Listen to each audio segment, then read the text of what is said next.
Welcome back you good healthy morning. जी हम बात कर रहे हैं लिवर पे, लेकिन हमारे पास पहले एक कॉल है, फिर हम और बातें करते हैं इस पे। जी अस्सलाम वालेकुम। अस्सलाम वालेकुम। Good healthy morning. डॉक्टर साहबा से सवाल करना था। अच्छा जी, थोड़ा सा लाउड बोले। कौन बात कर रहा है? आजम अंसारी। आजम साहब, ठीक है जी, कैसे हैं आप? ठीक हूँ। अच्छा जी, क्या पूछना है आपने? सवाल ये है कि मेरे मैदे में जलन रहती है। अच्छा ठीक है। और मैंने अल्ट्रासाउंड और ये एंडोस्कोपी कराई थी, उसमें गैस्ट्रोड्यूडेनाइटिस निकला था। गैस्ट्रोड्यूडेनाइटिस निकला था, ठीक है। पहले का टेस्ट नेगेटिव था। अच्छा ठीक है। और डॉक्टर ने मुझे बताया था गैस्ट्रोड्यूडेनाइटिस एंडोस्कोपी में। और मैंने काफ़ी दिन मैंने ये H two receptor blocker, proton pump inhibitor इस्तेमाल की, तो मैं ठीक हो जाता हूँ। ठीक है। मेरा एलिफ्टिस सही है। Alright, very nice. ठीक है, लेकिन एंग्जाइटी रहती है। एंग्जाइटी रहती है? तो जब भी मैं चाय पीता हूँ या मिर्च मसाले खाता हूँ तो मेरे मैदे में जलन हो जाती है। फिर मैं थोड़े दिन बीटा ब्लॉक का ये एच2 रिसेप्टर ब्लॉक का ये प्रोटॉन पंप इनहिबिटर खाता हूँ तो ठीक हो जाता हूँ। अच्छा। छोड़ देता हूँ तो फिर शुरू हो जाती है। फिर शुरू हो जाती है, ठीक है। और खाना खाने के बाद ये होता है कि ठीक होता हूँ, 1-2 घंटे बाद लगता है पेट फूल गया। यही तकलीफ है बहुत। ठीक है जी, चले, वी गॉट इट। हम अभी आपको इसमें बताते हैं, ठीक है डॉक्टर साहब। अब ये क्वेश्चन आप याद रखेंगे, हमारे पास एक और कॉल है, वो अटेंड करके वो क्वेश्चन आप याद रखेंगे, ठीक है जी। अस्सलाम वालेकुम। वालेकुम सलाम। मैंने डॉक्टर साहब से बात करनी है। गुड हेल्दी मॉर्निंग जी, कौन बात कर रहे हैं? मैं नसरीन गुजरावाला से बात कर रही हूँ। जी नसरीन, जी बिल्कुल कीजिए। मुझे हेपेटाइटिस सी है। हेपेटाइटिस सी है, ठीक है। कब से? मैं पहले रेफ्रॉन ए लगवाए थे 4 साल पहले, उसके बाद मैंने इंट्राफ्रॉन लगवाए 1 साल पहले। तो नेगेटिव होके फिर पॉजिटिव हो जाता है, और मेरे अब मुझे ना पेट में दर्द रहती है, हर वक्त गैस रहती है और सीधे तरफ दर्द रहती है। अच्छा। तो जिस वजह से ना मैं बहुत परेशान हूँ, मेरे पेट में बहुत दर्द होती है। मैं लाहौर अनवारे खां का इलाज करा रही हूँ। तो उन्होंने कहा कि इतना वायरस जो आपका इतना नहीं है, तो इसलिए उन्होंने दी है लीवर, बेबी डॉग्स, और बस ये 2-3 एक ताकत की और दी है उन्होंने, उसका नाम मुझे याद नहीं है ना, राइजिक। अच्छा। और तो अब मेरे पेट में हर वक्त दर्द रहता है, गैस रहती है, और मैं बैठ नहीं सकती, जैसे जैसे हर वक्त फूला रहता है, और सीधी तरफ जो दर्द है वो मुझे बहुत परेशान कर रही है। अच्छा चले जी, भाई डॉक्टर साहब से पूछे। ओके ऑलराइट, हम आपको बता रहे हैं, ठीक है Nasreen. Thank you so much for call. Doctor साहब ये सवाल अब आप याद रखेंगे।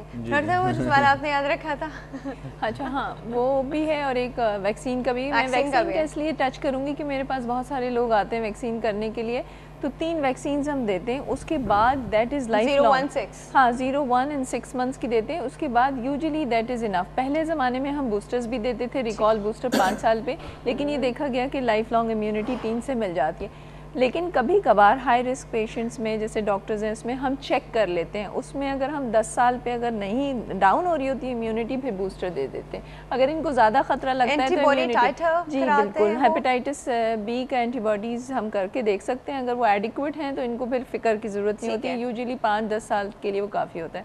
अच्छा, ये जो क्वेश्चन दूसरे साहब का था वो ये था कि उनका पेट फूल जाता है, उनको एसिडिटी की, हाँ गैस्ट्रोड्यूडेनाइटिस है।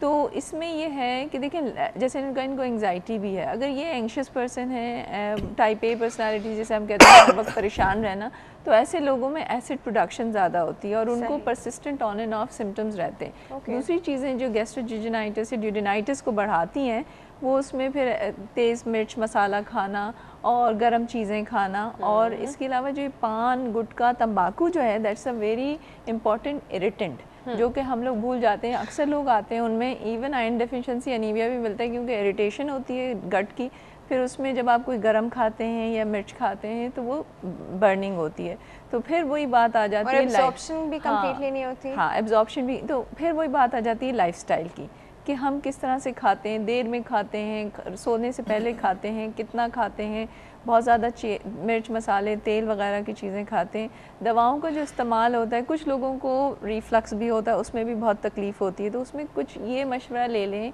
दवाओं को कि कौन सी बहुत सारी दवाएं अवेलेबल हैं, उसमें एक अपना रूटीन बना लें, खाना गर्म ना खाएं, चीज़ें जो है मिर्च मसाले, जैसे मैंने कहा गर्म चाय पीने से ज़्यादा होता है तो उसको थोड़ा ठंडा करके पी लीजिए, चाय ज़्यादा नहीं पीजिए।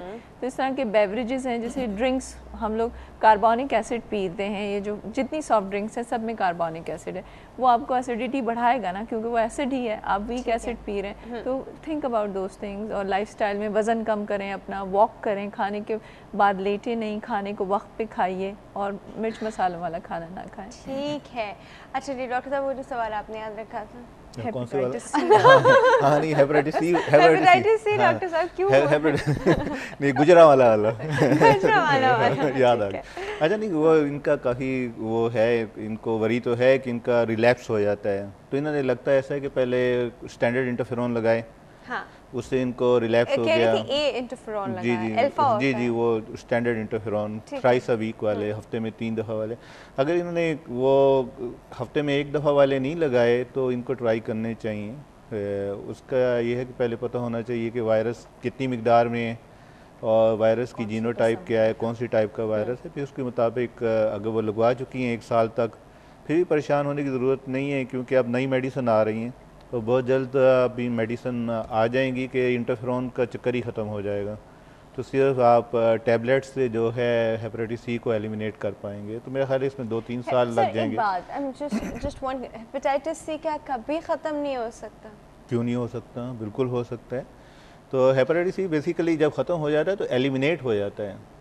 अब दोबारा फ्लेयर अप हो जाता है? नहीं, वो होता है जब एलिमिनेट नहीं हुआ होता तो रिलैप्स हो जाता है। तो यूजुअली जो रिलैप्स होता है 6 महीने के अंदर अंदर हो जाता है। उसका रीज़न ये होती है कि लिवर से एलिमिनेट नहीं हो पाता।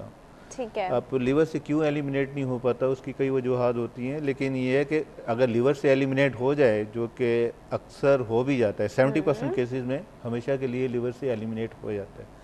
जब वो एलिमिनेट हो जाता है तो इस कंप्लीट एलिमिनेशन होती है। फिर तो ये जो होता है ना, रिलैप्स हो गया जी, वायरस वापस आ गया, तो उसका मतलब ये है कि वो हमारा ट्रीटमेंट जो है वो उसको एलिमिनेट कर नहीं पाया था, लिवर के अंदर मौजूद था, ब्लड से वो क्लियर हो गया लेकिन सोर्स अपनी जगह वहाँ पे था। ये चेक कर सकते हैं? जी बिल्कुल।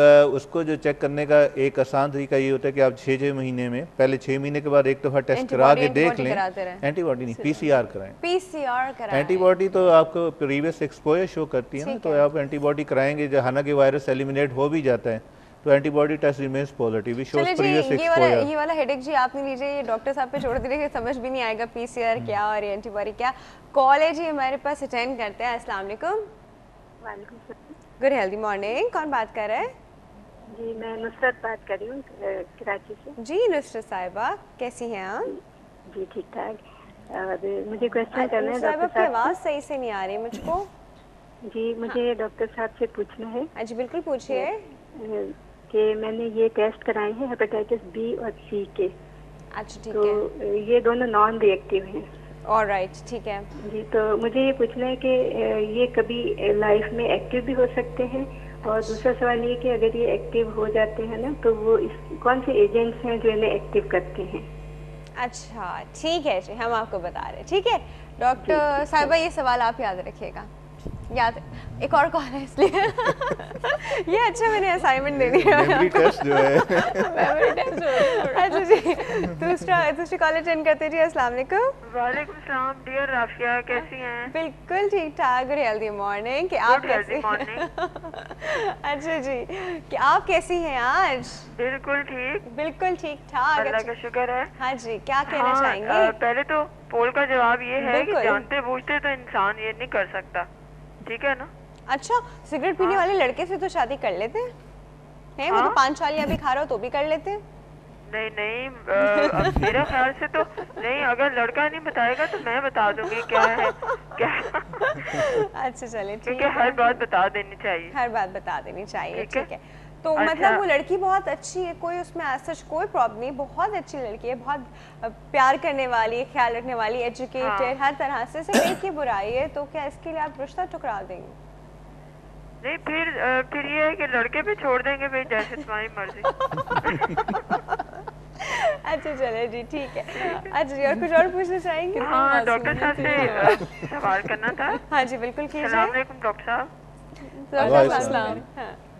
जी डॉक्टर साहब, आपसे ये पूछना था कि शिज़ोफ्रेनिया के या दूसरी मेडिसिन के जो साइड इफेक्ट्स होते हैं, उससे लीवर भी अफेक्ट हो जाता है, हार्ट भी, उसमें लिखा होता है ना, तो उससे कैसे बचा जा सकता है? उनसे कैसे बचा जा सकता है? साइड इफेक्ट से? हाँ हाँ, साइड इफेक्ट इतने होते हैं तो वो जब पढ़ते हैं तो इतना दिल बुरा होता है कि ये एक चीज ठीक होगी तो दूसरी खराब हो जाएगी। अच्छा चले ठीक है, चले हम आपको बता रहे हैं, ठीक है। Thank you so much for your call. बड़ा ही एक जेन्युइन मसला है कि साइड इफेक्ट देख के सब परेशान हो जाते हैं। पहले वाला सवाल, फिर हम इस पे आते हैं। जी डॉक्टर साहब, अब कहेंगे पहले वाला सवाल क्या था? पहले तो डॉक्टर साहब मेरे आपको याद है हेपेटाइटिस बी और हेपेटाइटिस सी दोनों रिएक्टिव हो जाएं तो कैसे नॉन रिएक्टिव है तो रिएक्टिव है तो अब क्या? अच्छा, अगर नॉन रिएक्टिवेंस का मतलब है कि आपको इन्फेक्शन नहीं हुआ अभी तक, दैट इज़ वेरी गुड, अल्हम्दुलिल्लाह। एक्सपोज हो चुकी हैं लेकिन हाँ, एक्सपोजर तो सबका ही होता है, हम सब भी एक्सपोज हो चुके हैं, लेकिन इसका मतलब ये कि हमें किसी भी वजह से, चाहे हमारी इम्यूनिटी अच्छी हो या एक्सपोजर का एक्सटेंट इतना ज़्यादा ना हो, तो हमें वो बीमारी या वो जरासीम नहीं है। एक minute doctor, just one question. ये जो ब्लड बॉर्न होते हैं जिस तरह बी एंड सी हैं, ठीक है, इट मीन्स एक्सपोज होने का मतलब ये है that you been expose to certain things like blood और ब्लड थिंग्स जो जिनमें ये था। हाँ, अच्छा। और व्हाट अबाउट पीपल जो कभी भी इन चीज़ों से एक्सपोज नहीं हुए but again they have non reactive? हाँ, कभी डोनेशन नहीं हुआ, ब्लड डोनेशन नॉन रिएक्टिव का मतलब तो बहुत अच्छी बात है कि आपको जरासीम नहीं मिले हैं, ठीक है, वायरस जो है वो कि ब्लड में नहीं है। जहाँ तक एक्सपोजर का ताल्लुक़ है तो उसमें भी हम 3 महीने 6 महीने का विंडो देते हैं, क्योंकि अगर आपका एक्सपोजर हुआ है उसके बाद कुछ महीने लगते हैं उस वायरस की मकदार को आपके जिस्म में आने को, जो कि सीरोलॉजिकल टेस्ट से पॉजिटिव होता है, ठीक है ना। तो अगर इन्होंने फ़ौरन टेस्ट कराया है तो उसको 3 महीने 6 महीने बाद फिर रिपीट कराना होगा, अगर इनको ख़तरा ये है कि मेरा एक्सपोजर हुआ है, अभी टेस्ट नेगेटिव है। जहाँ तक दूसरे लोग हैं उसमें कुछ लोगों में वो मिल जाता है। देरा बहुत सारी स्टडीज़ हो रही हैं जिसमें ये देखा जाता है क्यों certain people are getting the disease. अच्छा डॉक्टर साहब, इसको थोड़ा डिटेल में बात करते हैं। डॉक्टर साहब, उनका सवाल आप याद रखेंगे, मुझसे पूछेगा नहीं क्या था, ठीक है। एक छोटे से ब्रेक की तरफ हम जा रहे हैं, कहीं नहीं जाएंगे, विल बी राइट बैक।